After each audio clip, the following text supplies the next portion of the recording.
Yn hawelwch llachar y wawr, yn chwerthu'n iach ffrindiau o amgylch y bwrdd, yn y syniad sydyn sy'n goleuo doethineb, darganfyddwn y tangnefedd sydd y tu hwnt i bob deall.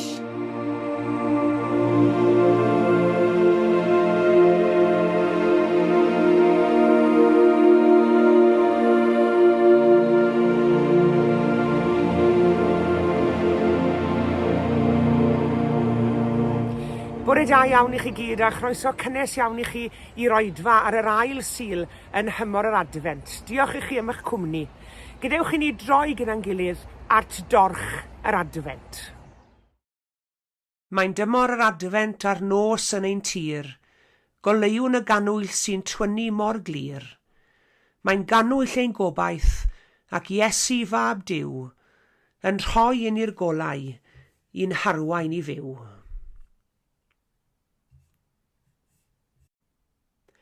Mae eto yn adfent a'r ganwyll o hyd, goleuo mae hon yn hewyllwch y byd.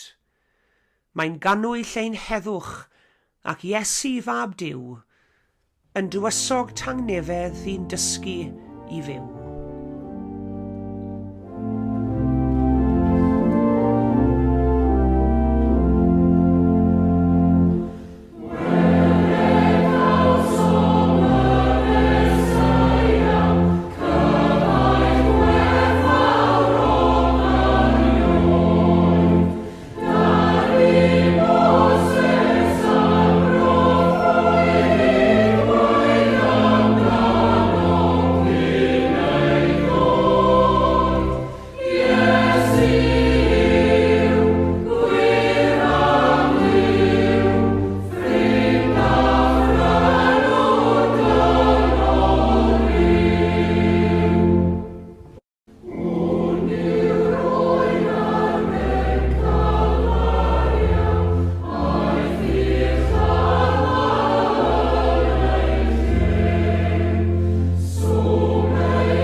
Dyma ddigwyddodd pan gafodd Iesu y Meseia ei eni. Roedd ei fam, Mair, wedi cael ei haddo i fod yn wraig i Joseph. Ond cyn iddyn nhw briodi, dyma nhw'n darganfod fod yr ysbryd glân wedi gwneud hi'n feichiog. Roedd Joseph oedd yn mynd i phriodi yn ddyn da a charedig iawn. Doedd e ddim eisiau gwneud esiampl ohoni a'i chyhuddo hi'n gyhoeddus. Felly roedd yn ystyried yn dawel fach i ganslo'r briodas.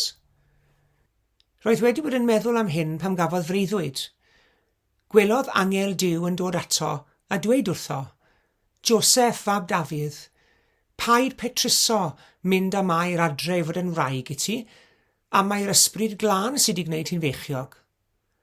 Bachgen fydd hi'n ei gael. Rwy ti roi'r enw Iesu iddo, a mae fe fydd yn achub i bobl o'i pechodau.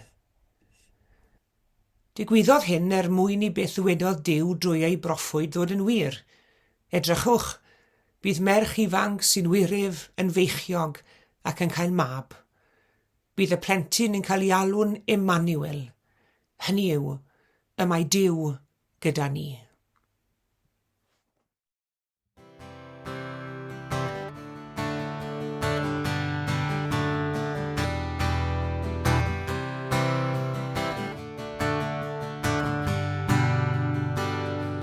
Gan wedi Iesu'n nyddiau hero, gan wedi Iesu'n breniniau, gwelwyd seren o'n y dwyrain, oedd yn arwain at o ef. Ro'n i'n mwliant uwch ei bresau, mae'r gogoniant ar ei wyneb, wyneb i Iesu breniniau.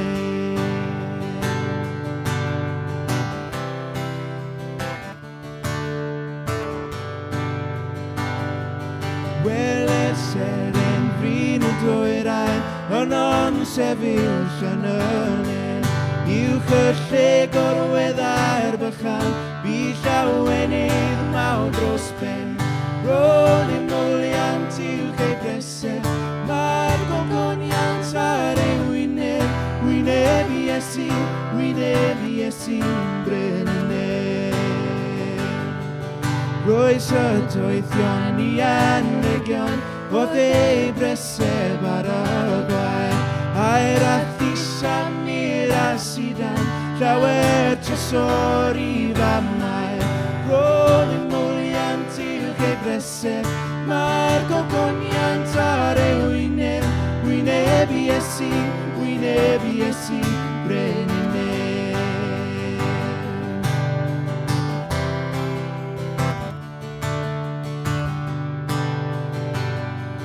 Dweud angolion gyda dynion, ef yw trysor mwyau fi, a thro rwdion o'i brau'r ddeiar, Iesu Grist fy mrenin fi. Ro'n i'n mwliant uwch ei breseb, mae'r gogoniant ar ei wyneb, wyneb i Iesu breninen. Ro'n i'n mwliant uwch ei breseb, mae'r gogoniant ar ei wyneb, wyneb i Iesu breninen.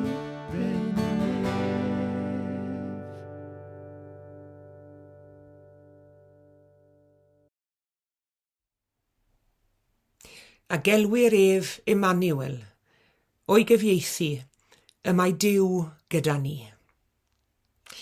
Mae gan bobl syniadau gwahanol am y Nadolig yn does. Rhai ohonon ni'n hoffi'r Nadolig yn fawr iawn, eraill yn ei weld yn adeg anodd iawn o'r flwyddyn. Mae'r Nadolig i rai yn dymor anodd eithriadol. Gwytha'r modd, i nifer gall fod yn amser o gynnydd mewn trais yn y cartre, cynnydd mewn damweiniau ffyrdd, a chynnydd hefyd yn ôl pob sôn mewn galwadau i'r Samaried. O fewn y cyd-destun hwn felly, beth all hanes y Nadolig yn y Beibl i gynnig i helpu bobl sydd mewn helynt heddi? Wel, tua 740 o flynyddoedd cyn geni Crist, fe ddewedodd proffwyd yr enw Eseia rhyweiriau ryfeddol wrth y brenin Ahas o Juda, gan i annog i beidio ac ofni byddinoedd Israel a Syria yn y gogledd.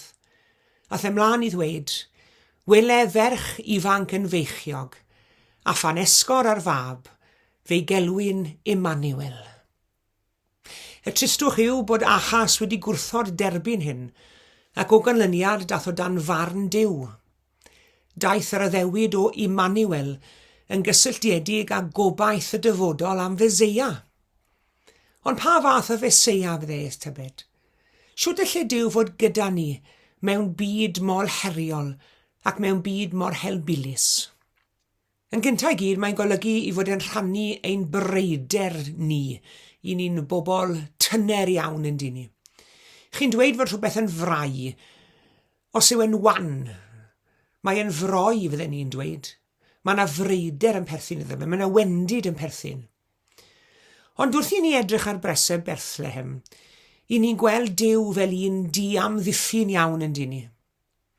Wrth edrych ar fywyd Baba Newydd Unedig, mae e'n wan, ac i ni'n gweld ynddo fywyd a gallwn ni ddiffodd yn hawdd mewn eiliadau, mae e mor wan â hynny. Ond i fod e'n wan ac yn eiddil, eto, ddisgrifiodd Ioan y babal hwn yn ei efengil fer y gair a ddaeth yn gnawd ac a breswyliodd yn ein plith ni. Felly beth mae hyn yn ei olygu? Fod Duw gyda ni hefyd yn ein breider ni. Be mae'n olygu Dduw fod gyda ni yn ein gwendid corfforol, ein gofid meddylion a'n henbilon? Wel, fe ddwedodd yr awdur at yr Hebread, nad arch o ffeiriad heb allu cyd ddioddef a'n gwendidau ni sydd gyda ni. A mae Duw yn Dduw'r Emmanuel. Mae yn Dduw sydd yn agos ato ni. Mae yn Dduw sydd yn llawn empathi a ni yn ein gwendidau. I Gristnogion y Testament Newydd, oedd y ffaith fod Crist wedi uniaethu â ni yn hynod o arwyddocaol. Mae Emyn Ann Griffiths yn ei ddathlu. Mae'n ddyn i gyd ymdeimlo, a'r holl wendidau i gyd. Mae'n Dduw i gario'r oersedd a'r ddiafol, cnawd a byd. Mae Duw yn Dduw'r Emmanuel, am i fod e'n rhannu â ni yn ein gwendid, yn rhannu â ni yn ein breider. Yn ail wedi, mae Duw'r Emmanuel drwy Iesu, mae fe'n rhannu'n sefyllfa deuluol ni hefyd.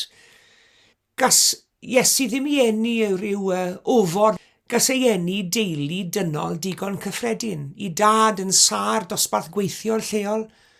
Gas ei ddim i eni deulu cefnog na breintiedig. Oedd ei deulu mewn helynt. Mae'n debyg bod nhw'n siarad am orfod priodi, ac roedd hynny'n beth mawr ac yn anerbyniol yn y cyfnod hwn. A mae werth nodi hyn hefyd, mi roedd teulu Iesu yn deulu o ffoduried, gyson nhw'i gorfodi i ddianc oherwydd i glanhad ethnic nhw. Bu rhaid iddyn nhw adael i cartre, bu rhaid iddyn nhw ddianc i'r Aifft, ysgofiwch chi. Teulu ar grwydr o'n nhw. Joseph a Mair, Iesu o'n nhw'n ffoduried. O'n nhw'n deulu yn wynebu yr un fath o broblemau a phob teulu arall. Fe ddiflannodd Joseph ar olygfa'n go sydyn yn do. Mae'r rhan fwyaf o bobl yn credu i fod wedi marw cyn hyd yn oed i Iesu gychwyn i weinidogaeth, sy'n golygu bod Mair wedi magu Iesu fel mam sengl. Oedd y teulu yn llawn tensiynau felly. Oedd hyd yn oed i frodyr ei hunan ddim yn credu mai Iesu oedd y Meseia ar y dechrau dipyn, hyd nes wedi'r atgyfodiad. A sdim byd gwath ac aelodau o'r teulu o bawb ddim yn ei gredu fe. Ni ddaeth fab Duw i sefyllfa deulu ddelfrydol. Fe ddaeth ei sefyllfa deulu go iawn, gyda'i holl broblemau, a'i holl tensiynau, a'i holl heriau, a'i holl stres, a'i holl ffeilieddau hefyd. Falle rhai ohono ni gael blwyddyn anodd iawn falle oherwydd afiechyd, neu trauma, neu brofedigaeth, neu bryder. Ac mae yna ddieddiad yno ni'n dosau i feddwl fod pawb arall yn llwyddo ar wahân i ni. I ni'n gweld pobl yn hapus o'n hamgylch ni. Ond mae hyn yn bell o fod yn wir. Y gwir yw nad i ni ar ein pen ein hunain. Mae gyda ni Dduw sydd yn agos ato ni, Duw'r Emmanuel, sy'n dwy'n gobaith ac anogaeth yng nghanol holl trafferthion bywyd teuluol. Ac yn drydydd mae Duw yn rhannu'n dioddefaint ni hefyd. Does yr un plentyn yn heiddi cael ei eni mewn stabal a'i osod mewn cafn bwydo anifeilied, heb sôn yn fab Duw. Ar unwaith roedd lles corfforol Iesu dan fygythiad gyda gymdais i'w ladd e. Gyda fe ddim o'r breintiau, dim ond erledigaethau ydyn ni wynebu fe. A fyddwch chi weithiau'n gofyn, pam arglwydd, pam? Wel, mae'n siŵr gen i y gwnaeth Iesu'r un peth. Ynyddiau gnawd e. Fe offrymodd Iesu weddiau ac erfyniadau gyda llef uchel ac yn ei ddagrau ambell i waith hefyd. Yn sicr, nid oedd Emmanuel Duw gyda ni yn golygu absynoldeb dioddefaint, yn enwedig Iesu Grist. Ond nad yw Duw yn addo byd heb dreialon. Smod Duw yr Emmanuel yn sicr yn gadael i ni droedio llwybr bywyd a'r holl dreialon ar ein pen ein hunain. Smod Duw yn rhoi profiadau ni sy'n tu hwnt i'n gallu ni. Yn wir, mae e'n mynd trwy'r profiad gyda ni, achos taw Duw fel na yw e, Duw yr Emmanuel. Mae e'n rannu gyda ni ac yn rhoi nerth i ni i ddal ati. Ac yn olaf, mae Dyw'r Emmanuel yn dduw sydd yn maddau hefyd. Yr enw cyntaf roddwyd i'r baban hwn oedd Iesu. Ond fe ddiwedir amdano, gelwir ef Iesu, a mae ef awyredau bobl oddi wrth i pechodau. Mae Emmanuel, Duw gyda ni, yn golygu mwy na jyst i'n ieithu â ni. Mae fe'n ymwneud ag achubiaeth a gwaredigaeth. Mae yna berthynas arbennig gyda fe â ni. Trai rai bydd y Nadolig yn dymor anodd. Neges yr Emmanuel yw neges o obaith, neges gadarnhaol. Ni ddaeth Duw dim ond i sefyll ochr yn ochr â ni. Fe ddaeth ei gymryd ein lle ni. A dyma'i fwriad o'r dechrau'n deg. Mae Duw gyda ni Emmanuel yn golygu fod e gyda ni am bwrpas, am reswm, a hynny i'n gwaredu ni, i faddau i ni. Mae'r Nadolig a'r Pasg yn natod glwm yn ei gilydd. Bethlem a Chalfaria, y preseb a'r groes, geni a marw. Wrth i'r Nadolig nesau, gobeithio bydd clywed eto'r gair hwnnw o obaith, Emmanuel, o gymorth i ni. Dyma yw'r obaith i bawb sy'n barod i groesawu rhodd Duw o'i fab i ni. Y newydd da ynghylch y Nadolig yw nad stori yw hi a ddigwyddodd dros 2000 a mwy o flynyddoedd yn ôl. Gallwn ni wybod bod Duw gyda ni heddi. Y foment hon, yr eiliad hon, yn y sefyllfa hon. Gallwn fod yn sicr i fod yn rhannu'n breider ni, yn rhannu'n sefyllfaoedd teuluol ni, ein dioddefaint, ac yn fwy na dim yn maddau i ni. Am hynny, ei ras a derbyniwn, ei heiddiant gyhoeddwn, a throsto ef gweithiwn i gyd. Amen. Oh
Gweddiwn.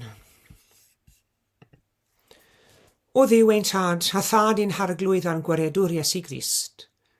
Tro'n atat mewn gweddi arglwydd ar y sul arbennig hwn, yr ail sul yn hymor yr advent. Diolch i ti am oleini'r ail fflam ar dorch yr advent, yn symbol o heddwch. Ac fe gofiwn i arglwydd fod ti wedi dod i'n byd ni yn dy fab Iesu Grist, i ddwy'n heddwch i'n byd, a thangnefedd i galonau pobl. I ni'n diolch i ti arglwydd fod ti'n dduw sydd yn agos iawn ato ni, ac i ni'n cael ein hatgoffa o hynny yr adeg hon yr flwyddyn, dy fod ti'n dduw'r Emmanuel. Yn dduw sy'n nid yn unig yn sefyll wrth ein hymyl ni, ond yn dduw sydd yn ymdeimlo a'n hemosiynau a'n profiadau ni hefyd. Rwy ti'n nabod ni mor dda arglwydd, yn well ag i ni nabod ein hunain ac yn nabod ein gilydd. A thrwy'r adnabyddiaeth ddofn honno, mi rwy ti'n medru unieithu dy hun a'n teimladau ni. Y thra bod yn Nadolig arglwydd yn gyfnod llawen ac yn dymor llawen i nifer fawr o bobl heddi. Fe gofiwn ni am yr rheini sydd yn wynebu'r wyl hon o dan amgylchiadau tra wahanol. Wrth i ni gofio am Iesu a'i rieni ar grwydr, fe gofiwn ni am y ffoduried sydd ar grwydr heddi ac yn chwilio am dangnefedd a heddwch. Fe gofiwn ni arglwydd am y di-gartref a'r di-waith hefyd yn ein cymuned ni'n hunain.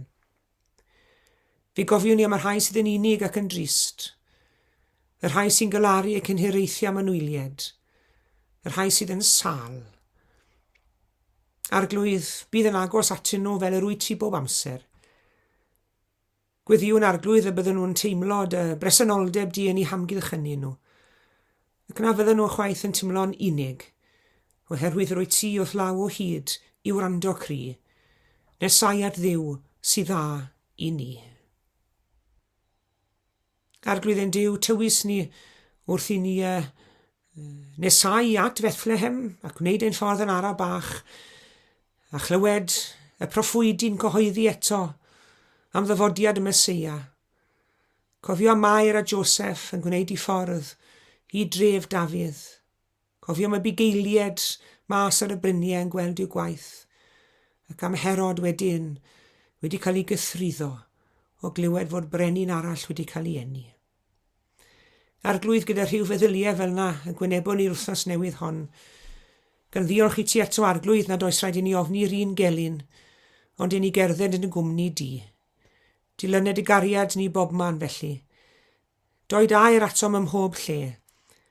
Dylanwad arnom drwy ysbryd glân ym mhob digwyddiad. Bydd yn agos at bawb arglwydd sydd yn wynebu oriau'r diwrnod hwn heddi, mewn ofn a phryder a phoen.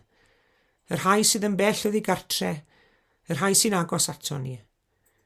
Yr rhai nad yw i henwen hysbys i ni, a'r rhai yr ydyn ni'n nabod nhw'n iawn. Aelodau o'r teulu a chyfeillion a chymdogion. Teina dadau'n dyner droson i gyd o Dduw ein tad. Gofyn nhw'n hyn yn enw Iesu Grist, ein harglwydd a'n gwaredwr, yn disgodd ni wrth weddïo i ddweud gyda'n gilydd.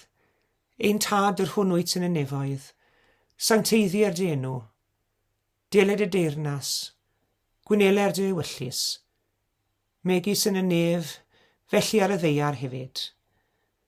Dyro i ni heddiw ein bara beunyddiol, a madda i ni ein dyledion, fel y myddyiw ninnau i'n dyledwyr. Ac nac harwain ni brofedigaeth, eithi'r gwared ni rhag drwg, can i seiddo ti o'r deyrnas, a'r nerth, a'r gogoniant, yn oes oesoedd. Amen.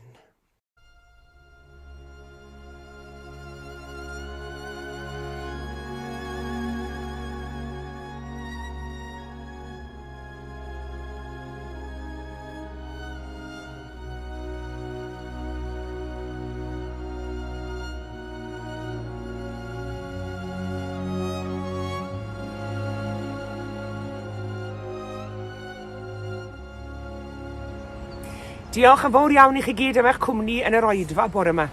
Cofiwch am ein calendr advent digidol ymunwch yn ei bob dydd eto'r wythnos hon, ac eto am yr oedfa di Sul nesa. Tan hynny, cadwch yn ddiogel ac yn iach, A gras ein harglwydd Iesu Grist a chariad Duw a chymdeithas yr ysbryd glân a fyddo gyda ni oll. Amen.